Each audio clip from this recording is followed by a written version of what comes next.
Assalamualaikum warahmatullahi wabarakatuh. Waalaikumsalam Waalaikumsalam warahmatullahi warahmatullahi wabarakatuh. wabarakatuh.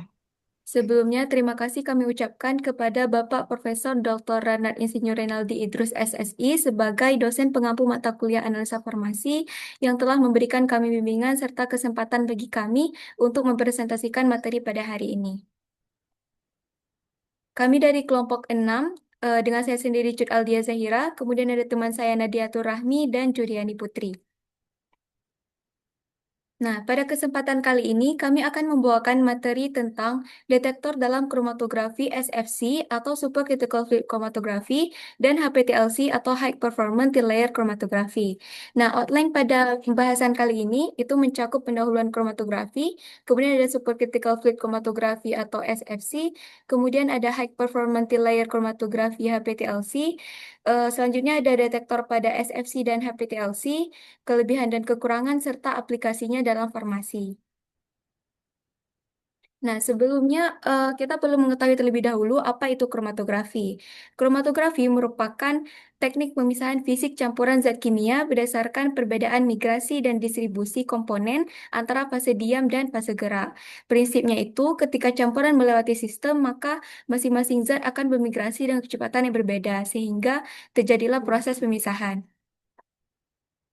Nah, kita masuk ke dalam supercritical field chromatography atau SFC. SFC merupakan teknik kromatografi yang menggunakan fluida superkritisnya sebagai fase gerak. Fluida superkritis merupakan zat yang berada dalam kondisi di atas suhu dan tekanan kritis, sehingga bersifat sebagai campuran antara cairan dan gas. Prinsip dasar dari SFC, biasanya SFC ini menggunakan karbon dioksida atau CO2 sebagai fluida superkritis karena sifatnya inert, murah dan ramah lingkungan, serta dapat dikombinasikan dengan pelarut seperti metanol. Nah, di bagian kanan atas kita dapat melihat ini merupakan contoh penggunaan alat SFC pada laboratorium. Kemudian di bawahnya itu ada gambar diagram fasa karbon dioksida yang merupakan fluida superkritis yang paling umum digunakan. Nah, dari gambar ini terlihat bahwa titik kritis CO2 itu berada pada tekanan 7,38 MPa dan suhu 31,1 derajat Celcius. Nah, jika CO2 ini digunakan di atas titik kritisnya, maka dia akan berada dalam fase supercritical fluid atau fase superkritis yang sangat ideal untuk fase gerak dalam SFC. Nah, selanjutnya kita masuk ke dalam komponen supercritical fluid chromatography atau SFC. Komponen yang pertama itu ada CO2 silinder yang merupakan sumber dari CO2. Kemudian ada CO2 pump yang memompa CO2 ke sistem. Kemudian ada solvent delivery pump dan modifier, contohnya di sini metanol. Kemudian ada autosampler yang menginjeksikan sampelnya ke dalam sistem. Kemudian ada column oven, yaitu untuk mengatur suhu kolom. Kemudian ada kolom untuk tempat pemisahan senyawa. Kemudian ada detektor untuk menganalisis atau mendeteksi senyawa. Kemudian ada BPR atau back pressure regulator untuk menjaga tekanan agar sistemnya tetap stabil. Kemudian ada make up pump dan make up solution sebagai pelarut tambahan apabila diperlukan. Kemudian ada mass spectrometer yaitu untuk menganalisis massa molekul. Selanjutnya itu cara kerja SFC. Nah, cara kerja dari SFC yang pertama di sini ada CO2 dan modifier. CO2 dan modifier ini dipompa ke dalam sistem, kemudian autosampler akan menyuntikkan cuplikan ke aliran fase geraknya. Kemudian CO2 dan modifier tadi akan dicampur dalam mixer ini. Kemudian cuplikan akan dibawa ke kolom oven, lalu dipisahkan berdasarkan waktu retensinya. Nah, senyawa yang keluar dari kolom akan dideteksi oleh detektor. Kemudian hasil deteksi akan direkam sebagai kromatogram. Selanjutnya kita masuk ke dalam High Performance Thin Layer Chromatography atau HPTLC. HPTLC merupakan versi lanjutan dari TLC, namun dengan resolusi, kecepatan analisis, dan sensitivitas yang lebih tinggi, yang cocok untuk pemisahan senyawa yang kompleks. Nah, prinsip dari HPTLC ini, dia bekerja berdasarkan absorpsi, di mana senyawa akan bergerak di atas plat berdasarkan afinitas terhadap fase diam. Semakin besar afinitas, maka semakin lambat pergerakannya. Proses pemisahan terjadi di atas plat dengan ukuran partikel kecil sehingga menghasilkan lapisan homogen dan resolusi deteksi yang tinggi. Nah, selanjutnya itu komponen High Performance Thin Layer Chromatography. Di sini komponen yang pertama itu ada plat chromatography, yaitu fase diam berbasis silika gel untuk pemisahan presisi. Kemudian ada sistem pengembang, yaitu chamber tertutup untuk kontrol fase gerak. Kemudian ada dokumentasi, scanner atau kamera untuk merekam hasil kromatografi. Kemudian ada auto sampler, aplikasi sampel, yaitu auto sampler manual untuk injeksi presisi. Kemudian ada derivatisasi, yaitu derivatisasi ini digunakan untuk meningkatkan deteksi senyawa dan kromofor. Kemudian ada detektor, yaitu untuk menganalisis kualitatif dan kuantitatif. Nah, selanjutnya itu cara kerja dari HPLC. Yang pertama, sampel diaplikasikan otomatis atau semi otomatis ke plat kromatografi. Kemudian plat akan dikembangkan dalam chamber tertutup berisi fase geraknya, sehingga senyawa akan dipisahkan berdasarkan afinitasnya. Kemudian ada derivatisasi, yaitu seperti yang saya katakan tadi, senyawa yang sulit dideteksi akan direaksikan dengan reagen untuk meningkatkan visibilitasnya. Kemudian senyawa akan terdeteksi menggunakan detektor baik itu PDA, MS, FLD tergantung karakteristiknya. Kemudian hasil pemisahan akan direkam menggunakan scanner atau kamera atau menggunakan software. Nah, kemudian kromatogram akan dihasilkan sebagai hasil analisisnya. Selanjutnya akan dijelaskan oleh Nadiatur Rahmi. Baik, terima kasih. Nah, setelah kita mengetahui terkait gambaran umum dari kromatografi, kemudian SFC, dan HPLC, berikutnya kita akan masuk ke apa itu detektor. Detektor merupakan perangkat penting dalam teknik kromatografi yang berfungsi mendeteksi komponen-komponen yang telah dipisahkan dalam kolom. Respon detektor kemudian diubah menjadi isyarat yang dapat terkuantisasi untuk membentuk kromatogram. Nah, berikut ini ada beberapa karakteristik utama yang perlu dimiliki oleh sebuah detektor. Yang pertama ada kepekaan atau sensitivitas yang menggambarkan kemampuan detektor untuk mendeteksi perubahan kecil dalam konsentrasi komponen yang terpisahkan. Kemudian komponen yang kedua itu ada daerah linear, yang mana karakteristik ini menunjukkan rentang konsentrasi komponen di mana respon detektor berbanding lurus dengan konsentrasi. Nah, yang terakhir itu ada batas deteksi yang merupakan konsentrasi terkecil dari suatu komponen yang masih bisa dideteksi dengan tingkat kepercayaan tertentu. Di mana semakin rendah batas deteksi, maka semakin sensitif sebuah detektor dalam mengenali konsentrasi sangat kecil. Nah, selanjutnya, setelah mengetahui gambaran umum terkait detektor, kita akan melihat lebih spesifik terkait detektor SFC atau Supercritical Fluid Chromatography. Nah, salah satu keunggulan utama dari SFC ini dibandingkan dengan HPLC adalah banyaknya pilihan detektor yang dapat digunakan. Detektor ionisasi nyala atau FID yang umum digunakan dalam gas kromatografi atau GC dapat juga diterapkan dalam SFC karena sensitivitasnya yang tinggi sehingga meningkatkan kualitas analisis. Nah, selain itu ada spektrofotometer massa, UV vis, dan IR itu juga lebih mudah diintegrasikan ke sistem SFC dibanding HPLC. Detektor lain seperti detektor termionik dan spektrometer emisi fluoresensi juga dapat digunakan pada SFC meskipun mereka ini umumnya digunakan pada HPLC. Nah, di sini dapat kita lihat di layar itu merupakan sistem Speatek dari SFC. Nah, selanjutnya kita akan melihat jenis-jenis detektor pada SFC. Yang pertama, ada detektor UV vis atau ultraviolet visible. Nah, detektor pada spektrofotometer UV vis ini berfungsi untuk menangkap cahaya yang diteruskan dari sampel dan mengubahnya menjadi arus listrik. Syarat detektor spektrofotometer UV vis adalah memiliki sensitivitas tinggi sehingga daya radiasi yang kecil dapat terdeteksi, kemudian memiliki waktu respon yang singkat dan juga stabil. Detektor UV vis ini sering digunakan untuk mengukur komponen yang menunjukkan spektrum serapan di daerah ultraviolet atau tampak.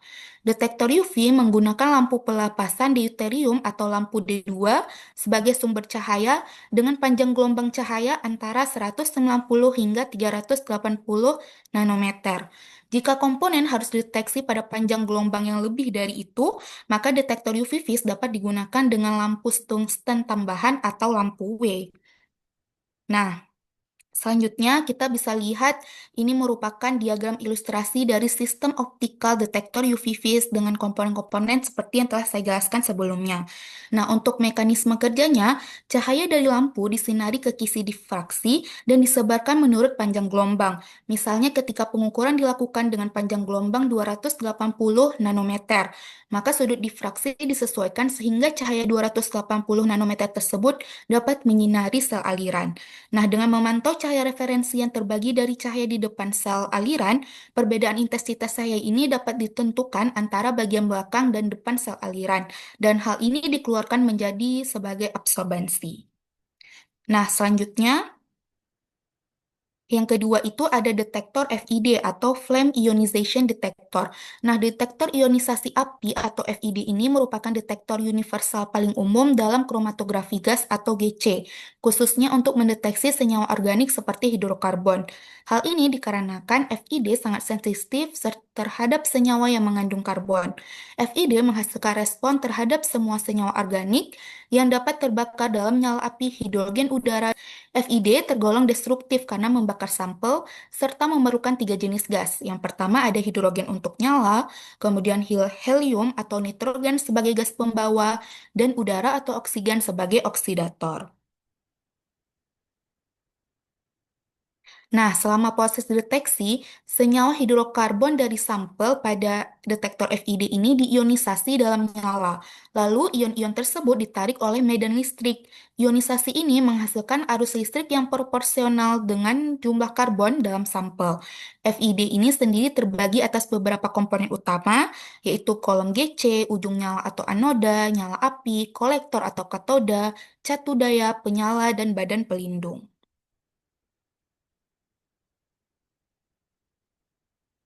Nah, berikut ini dapat kita lihat di sebelah kanan merupakan cara kerja dari detektor FID, di mana setelah keluar dari kolom, sampel ini dicampur dengan gas hidrogen, kemudian dipanaskan dengan udara atau oksigen di ujung nyala. Proses pembakaran menguraikan senyawa organik dan membentuk ion, kemudian ditangkap oleh katoda bermuatan positif.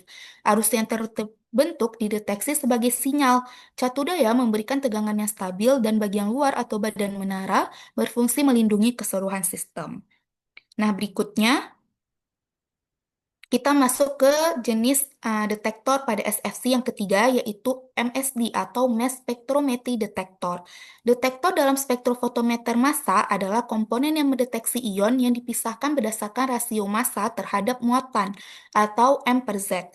Detektor ini berperan penting dalam menghasilkan sinyal yang menggambarkan kelimpahan relatif setiap ion yang selanjutnya dapat diolah untuk mengidentifikasi dan menentukan kuantifikasi senyawa yang sedang dianalisis. Nah, jadi terdapat beberapa jenis detektor yang digunakan dalam spektrofotometer massa ini. Di antaranya ada pengganda elektron, cawan Faraday, dan detektor ion ke foton. Nah, ini dapat kita lihat merupakan ilustrasi diagram dari cara kerja detektor MSD, di mana setelah ion dipisahkan oleh penganalisis massa, ion akan mencapai detektor, detektor akan mengubah ion menjadi sinyal listrik yang kemudian dapat diukur dan diolah untuk menghasilkan spektrum massa. Nah, yang terakhir kita masuk ke detektor NPD atau detektor phosphorus detektor. Nah, detektor ini merupakan alat dalam kromatografi gas yang secara selektif mendeteksi senyawa yang mengandung nitrogen dan fosfor. Prinsip kerjanya berdasarkan chemiluminescence, yaitu emisi cahaya akibat reaksi kimia. Senyawa nitrogen dan fosfor dalam sampel diubah menjadi NOx dan POX melalui pembakaran, lalu bereaksi membentuk foton. Foton tersebut ditangkap oleh tabung pengganda foto atau PMT, diubah menjadi sinyal listrik dan diamplifikasi. Intensitas sinyal mencerminkan konsentrasi analit dengan sistem koreksi dasar digunakan untuk mengatasi gangguan sinyal layar. Nah, jadi untuk gambar dari detektor MPD dapat kita lihat pada layar.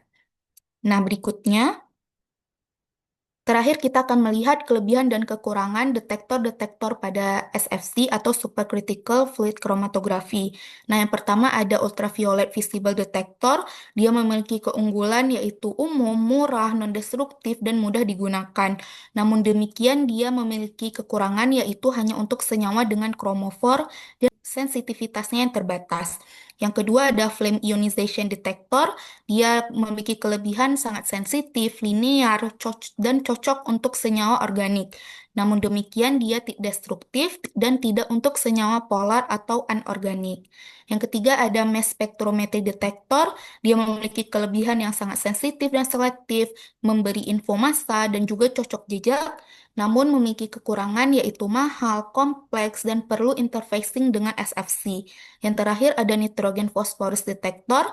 Dia memiliki kelebihan spesifik untuk senyawa nitrogen dan fosfor dan sensitif untuk bidang farmasi dan pestisida, namun memiliki kekurangan yaitu tidak universal, sensor cepat aus, dan destruktif. Nah, demikian penjelasan saya terkait jenis-jenis detektor pada supercritical fluid chromatography. Dan untuk selanjutnya akan disampaikan oleh teman saya, Juliani Putri.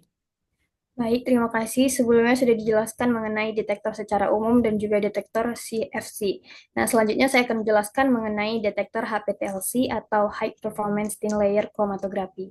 Nah, jadi detektor HPTLC ini tuh merupakan alat yang digunakan untuk mendeteksi dan mengukur senyawa yang terpisah dalam proses kromatografi lapis tipis kinerja tinggi. Jadi, detektor HPTLC ini berfungsi untuk mengidentifikasi dan mengukur senyawa yang dipisahkan dalam pelat HPTLC. Jadi biasanya dengan menggunakan densitometer yang memindai pelat setelah kromatogram dikembangkan. Prinsip kerjanya sendiri dengan memindai pelat dan mengukur absorbansi cahaya atau intensitas sinyal yang dihasilkan oleh senyawa yang terdeteksi. Nah, selanjutnya itu kita masuk ke jenis-jenis dari detektor HPTLC. Yang pertama,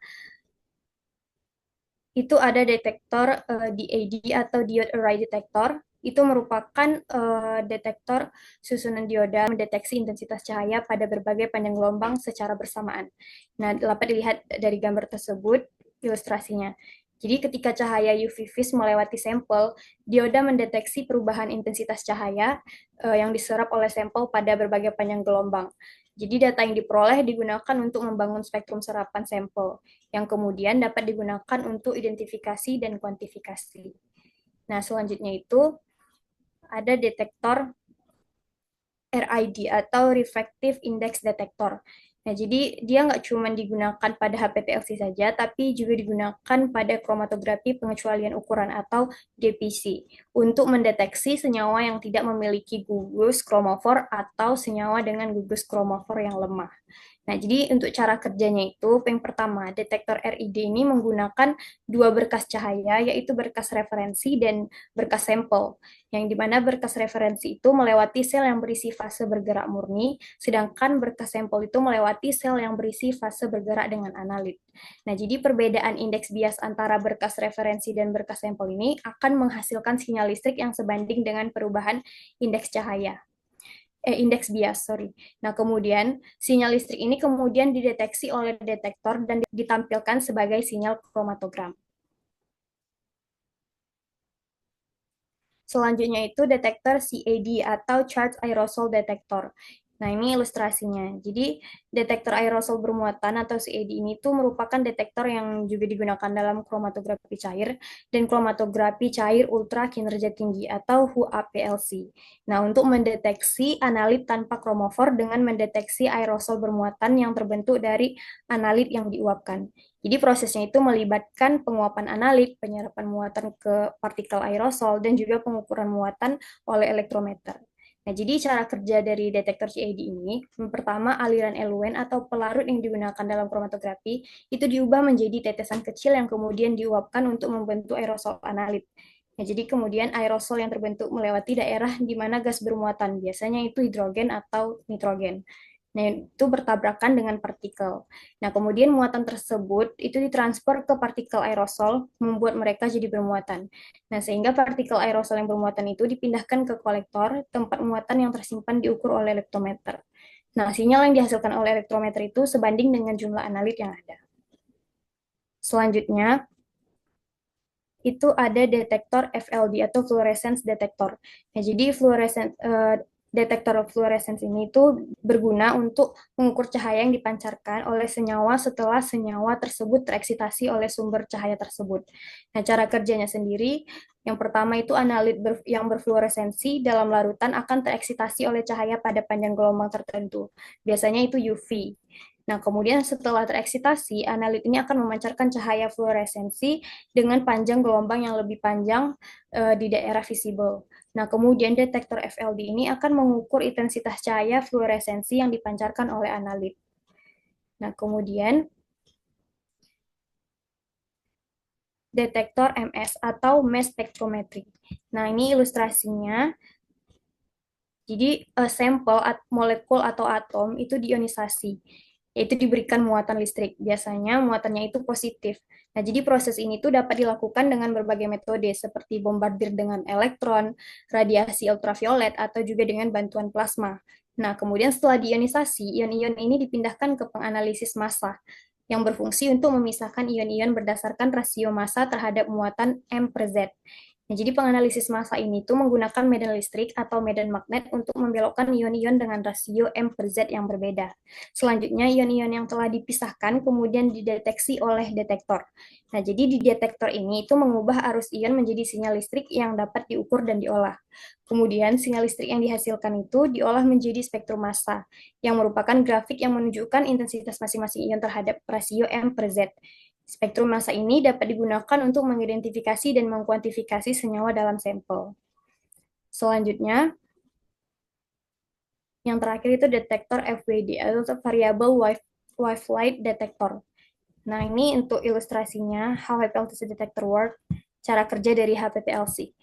Jadi detektor FWD itu menggunakan sumber cahaya yang memancarkan cahaya polikromatik atau cahaya dengan berbagai panjang gelombang. Jadi kisi putar atau grating itu memisahkan cahaya polikromatik menjadi spektrum panjang gelombang yang berbeda. Nah, jadi kisi putar diputar untuk memilih satu panjang gelombang tertentu yang sesuai dengan panjang gelombang yang menyerap sampel. Kemudian cahaya dengan panjang gelombang yang dipilih kemudian dilewatkan melalui celah keluar. Nah, pemisahan berkas atau beam splitter itu membagi berkas cahaya menjadi dua bagian. Satu bagian cahaya dialokasikan ke diode referensi untuk mengukur intensitas cahaya tanpa penyerapan. Bagian cahaya lainnya itu melewati sel aliran yang mengandung sampel. Kemudian, cahaya yang melewati sel aliran dan mengenal fotodida itu dideteksi dan diukur. Nah, intensitas cahaya yang tersisa juga diukur. Jadi, fotodida itu mengubah intensitas cahaya menjadi sinyal kuantitatif yang dapat diinterpretasikan. Sekarang kita akan melihat kelebihan dan kekurangan dari detektor HPTLC. Nah, untuk kelebihan dari HPTLC itu sendiri, jadi HPTLC itu maupun nonpolar. Juga biayanya relatif rendah, kemudian preparasi sampel yang sederhana, serta analisis kuantitatif dan kualitatif juga dapat digunakan secara bersamaan.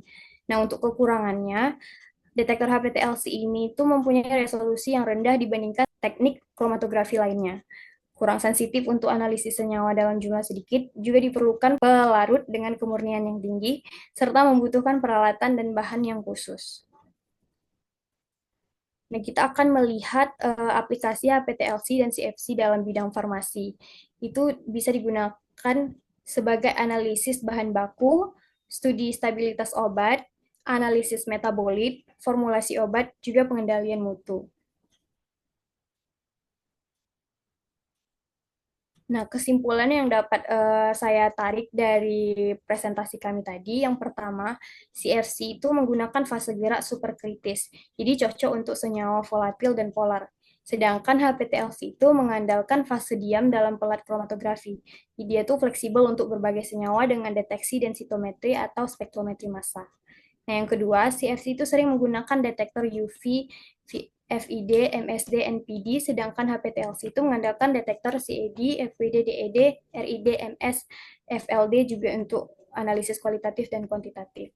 Nah, yang ketiga itu FC itu unggul dalam pemurnian senyawa farmasi dengan sensitivitas tinggi, tetapi terbatas oleh tekanan tinggi dan pemrosesan CO2. Jadi HVTLC itu lebih fleksibel, mampu menganalisis banyak sampel sekaligus, namun kurang cocok untuk senyawa yang sangat volatil dan perlu kontrol ketat agar hasilnya reproduktif. Saya kembalikan kepada moderator. Nah, berikut merupakan daftar pustaka yang kami gunakan untuk materi yang telah kami paparkan sebelumnya.